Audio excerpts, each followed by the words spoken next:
Kobe, true competitor.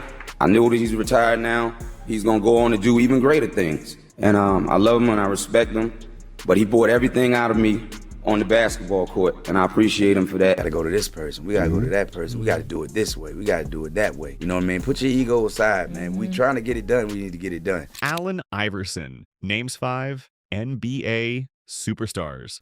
He will never forgive, and people think it is about something ugly like racism, but the real story is about on-court hate, rivalry, and survival in an era when guards like him had to battle through hand-checking, zone defenses, and opponents who made life impossible. This is not about personal enemies. This is about professional trauma. These are the 5 men who reached Allen Iverson in ways that changed his career, forced him to evolve, and left wounds that never quite healed. If this story speaks to you, hit the hype feature and give this video some hype right now. Your support helps us keep bringing these deep basketball stories to life. Allen Iverson was 6 feet tall, maybe 6 feet on a good day, and he weighed 165 pounds. He did not just play basketball, he survived it. He survived a league built for bigger, stronger players. He survived defenders who wanted to break his will. He survived an era where hand-checking was legal, where you could use your hands to grab and impede a smaller player's progress. This was not friendly basketball. This was war disguised as sport. The players on Iverson's list of those he could never forgive represent 5 different ways to break him. They are Tyronn Lue, Reggie Miller, Kevin Garnett, Gary Payton, and Kobe Bryant.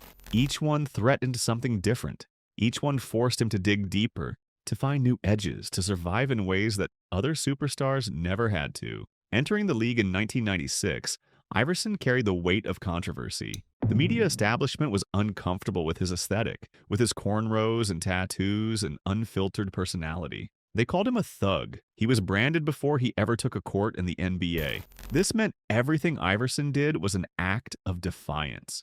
Every crossover was a vindication. He operated under siege mentality, understanding that the league wanted him to fail. And when the pressure became too much, when the trash talk invaded his head and the defense strangled his opportunities, Iverson had a secret. He would draw. He would sit down and turn his tormentors into cartoons. This habit, this artistic outlet, reveals something profound about Iverson's mind. He did not scream back at trash talkers the way some players did. He did not engage in the verbal warfare that dominated the court during his era. Instead, he absorbed it, channeled it, and transformed it into something he could control. A piece of paper, a pencil, the ability to reduce a 7-foot intimidating force into a caricature with exaggerated features and absurd proportions. In drawing them, he reclaimed power. He turned the monster into a doodle. Iverson explained this in his own words, saying that dudes from his era would try to talk your ear off on the court. Gary Payton, Reggie Miller, Kevin Garnett, Kobe Bryant. They were all verbal assassins. They were all trying to get in his head and make him second-guess himself. But if you did him wrong, if you said something he did not like, if you got on his bad side, he would cartoon you up. He would take those worst features you were trying to hide and put them on blast. He would take your physical flaws and your personality quirks and turn them into the subject of silent mockery. The era Iverson played in was isolation heavy. It was called hero ball. The offense ran through one star. One man had to create for himself and everyone else. If Iverson was stopped, the Philadelphia 76ers stopped. There was no deep bench, no championship-level team surrounding him for most of his career. There was just Allen, the ball, and 5 defenders trying to break him. Now let us meet the 5 superstars, starting with number 5. Number 5 is Tyronn Lue. This one is strange because Iverson and Lue are actually best friends now. The unforgivable sentiment is not about personal hate. It is about a single moment that echoed for 2 decades. It is about how their careers became forever linked by 1 second of action that changed basketball history. Game 1 of the 2001 NBA Finals. The Los Angeles Lakers were undefeated in the playoffs. The Sixers were massive underdogs. Iverson isolated against Lue in the corner late in the game. He executed a crossover, pulled back for a long 2-pointer. The shot swished. Lue, trying to contest, fell backward onto the court. Instead of walking around him, Iverson stepped over him. He looked down with disdain and dominance. This image became the defining moment of his career. It represented his dominance over the system, over the role player tasked with stopping him. But here's the thing about Lue. He was not a superstar, yet he made the list. Phil Jackson, the Lakers coach, specifically used Lue because he was small, quick, and wore cornrows. He was a mirror of Iverson. The Lakers were saying, "We will stop you with a miniature version of you." Iverson hated this because it felt like disrespect. It felt like they did not believe the original was truly uncopyable. But Lue was effective. He pestered Iverson. He denied him the ball. He made him work for every point. Lue had no aura, no fame, no legacy. He just clung to Iverson like a shadow and refused to be intimidated. That gnat effect, that persistent annoyance from a role player, made Lue unforgivable. You cannot forgive the person who slows you down when they are supposed to be nobody. Number 4 is Reggie Miller. Miller was a different kind of opponent than Lue. While Lue was a shadow, Miller was a phantom. He never stood still. He moved in mazes of screens on every possession. He was one of the greatest off-ball movers in NBA history. When Iverson had to guard Miller, he was forced into a track meet. Every second chasing Miller around a screen was energy lost, stamina drained, legs tired before the fourth quarter even arrived. Iverson hated this because it took away from what he did best, which was score and create. But Miller could back up his trash talk with action. He was the Nick killer. He was one of the supreme agitators in NBA history. His trash talk was sophisticated and piercing. Iverson respected real talk, but Miller's trash talk came with a precision that made it different. Miller would talk, then hit a demoralizing three-pointer. He would hit you with words, then hit you with a shot. Miller was also a master of the flop and the theatrical gesture. He would initiate contact, flail his limbs, and draw fouls. This was sharp contrast to Iverson's game, which relied on absorbing contact and finishing through defenders. Iverson viewed this as manipulative, as cheating the game. The hate for Miller was the hate of the pest. He was the opponent you could not catch, could not hit, could not silence. He was shooting over screens, hitting daggers from deep, talking trash the entire time, and there was nothing you could do to stop him. He was a sniper, and Iverson was the target. Number 3 is Kevin Garnett. Garnett was not a direct positional rival because he was a power forward, and Iverson was a guard, but Garnett was a psychological antagonist. He was the loudest, most intense, most vicious trash talker of his generation. Where Gary Payton's trash talk was dismissive and arrogant, Garnett's was personal and chaotic. He targeted insecurities. He went after mental toughness. For Iverson, who wore his heart on his sleeve, this was particularly grating. Garnett represented noise, pure noise, chaos designed to disrupt focus and break concentration. Iverson drew Garnett as a cartoon character. He would exaggerate all of Garnett's worst features, his lanky frame, his profuse sweating, his intense bulging eyes. By drawing him, Iverson was deconstructing the monster. He was reducing the terrifying big ticket to a sketch on paper, saying without words, "You are not real. You are a character I created. You are absurd." Beyond the talk, Garnett represented a tactical nightmare. He was one of the first 7-footers who could switch onto guards on the perimeter. Iverson relied on beating big men with speed, and Garnett was fast enough to stay with him and long enough to block his shot. Even if Iverson beat his primary defender, Garnett was always lurking as help side rim protection. He was a constant looming presence that shrunk the court. He made the floor feel claustrophobic, a variable Iverson could never fully account for. Help defense was evolving, and Garnett was at the forefront of that evolution, and it made Iverson's job harder. Number 2 is Gary Payton. The glove was the rival who stopped Iverson. While Kobe outscored him, Payton simply prevented him from scoring at all. Payton is widely regarded as the greatest defensive point guard in NBA history. When you ask people about the best perimeter defenders ever to play the game, Payton's name is always at the top of the list. Payton was 6'4" with elite strength, massive hands, and lateral quickness that was uncommon for a player his size. Iverson stood 6 feet on his best day. The physical mismatch was real, and it was brutal. Payton did not just defend, he mauled.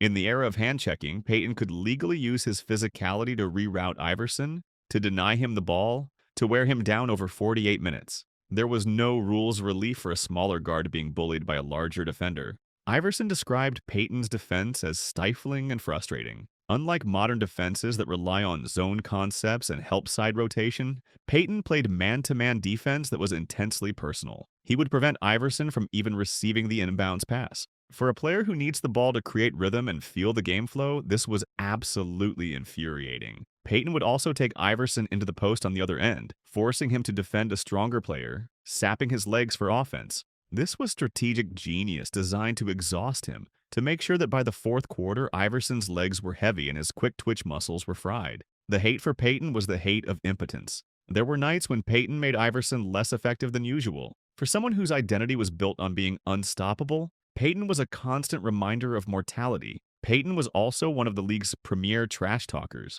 His chatter was incessant, relentless, designed to break concentration and invade the mind of his opponent. Iverson found this constant verbal barrage exhausting. Payton's reason for talking so much was that it was his way of finding an edge. Words were a weapon, and he wielded them masterfully. Every time Iverson got the ball, Payton was in his ear. Iverson refused to engage verbally with Payton. Instead, he drew him in the locker room. This was a strategic decision to conserve energy and find peace in his own mind. Payton forced Iverson to retreat inward. He made the court feel hostile in ways that were personal and physical. The unforgivable nature of Payton lies in the fact that he made Iverson question whether he could do it all by himself, whether his talent was truly enough against such opposition. Number 1 is Kobe Bryant. The rivalry between Iverson and Bryant is the defining narrative of the 1996 NBA draft class. They were the sun and the moon, connected by gravity but distinct in composition. Iverson was the answer, the raw prodigy who played with reckless abandon. Bryant was the villain, the polished technician who engineered his game to replicate Michael Jordan's perfection. They were drafted the same year, yet completely different in approach and results. Iverson stated he hated how perfect Kobe was. While Iverson relied on supreme athleticism and improvisation, Bryant was a machine of efficiency and preparation. Bryant would not miss because he had practiced footwork 10,000 times. Every movement was calculated. The 2001 NBA Finals represents the apex of Iverson's career and his biggest wound. In Game 1, Iverson delivered a mythological performance, scoring 48 points to hand the Lakers their only loss. It was supreme validation, but then the Lakers adjusted, and Bryant became the architect of Iverson's demise. Bryant, guarding Iverson or funneling him into O'Neal, was the mind behind the Lakers' defense. The hate Iverson felt was rooted in the realization that no matter how heroic his efforts, Bryant's perfect machine was designed to dismantle him. Bryant forced Iverson to confront the limits of his talent in ways no other player could. Bryant was willing to be hated. He set a standard so high, so perfect, that Iverson was always chasing but never reaching. The hatred was the pressure Bryant applied. It was constant and unyielding. In later years, animosity transformed into deep respect. Iverson wrote eulogies for Bryant acknowledging this. He stated Bryant gave him a push, and he gave it back. But in the competitive archives of his mind, Bryant occupies the top spot as the insurmountable wall. He was the one player who denied Iverson the championship ring. These 5 men reached Iverson through different weapons and strategies. Lue was persistence, a gnat that refused to leave him alone. Miller was exhaustion, the constant movement that drained his legs. Garnett was noise, chaos designed to break his mind. Payton was constraint, physical dominance that limited his freedom. Bryant was perfection, a standard he could never reach. Together, they created professional trauma that forced Iverson to evolve, to dig deeper, to find strength he did not know he had. The media calls it a never forgive list, and yes, there is sensationalism in that phrase. But the truth is that Iverson operates in a binary emotional state regarding his peers. There is deep love or competitive hatred. There is no middle ground. The hate he felt for these 5 men was the fuel that powered his MVP season and his cultural impact. Without Payton's stifling defense, Iverson does not develop his handle to the elite level it reached. Without Bryant's perfection, he does not push himself to carry the 76ers further. Without Garnett and Miller's trash talk, he does not develop the thick skin that defined his personality. These rivalries have aged into brotherhoods. Iverson and Lue are best friends. Iverson wrote about his love for Bryant. Yet the unforgivable moments remain the pillars of NBA history. The stepover is now a meme, a t-shirt, a cultural touchstone that defines the era. The Kobe rivalry is the standard for 1996 draft debates. The trash talk stories of Garnett and Miller are folklore passed down through generations. Iverson's hate was generative. It created moments that outlasted the games themselves. It created culture. Allen Iverson did not just survive his era, he transcended it. He took the 5 players who tried to break him and turned them into his greatest teachers. Each loss to Kobe, each frustration against Payton, each cartoon he drew of Garnett, each exhausting night chasing Miller, each moment when Lue would not relent, these became fuel. Unforgivable does not mean forgot. Unforgivable means unforgettable. These 5 men are not traditional enemies. They are the architects of the adversity that made Allen Iverson the answer. They are the reason he had to be great. They provided the resistance necessary for his brilliance to shine. The narrative of Allen Iverson is incomplete without these antagonists. They are the truest witnesses to his greatness, because they were the ones who tried and failed to break him. When you look at the greatest scorers in NBA history, when you trace the lineage of guards who changed the game, you must include the names of those who made him evolve. This is the story behind the list. This is what unforgivable really means. Subscribe now so you never miss deep stories like this one. Leave a comment below telling us which rival matchup defined your favorite NBA era. Share this video with someone who loves basketball history. Thank you for watching.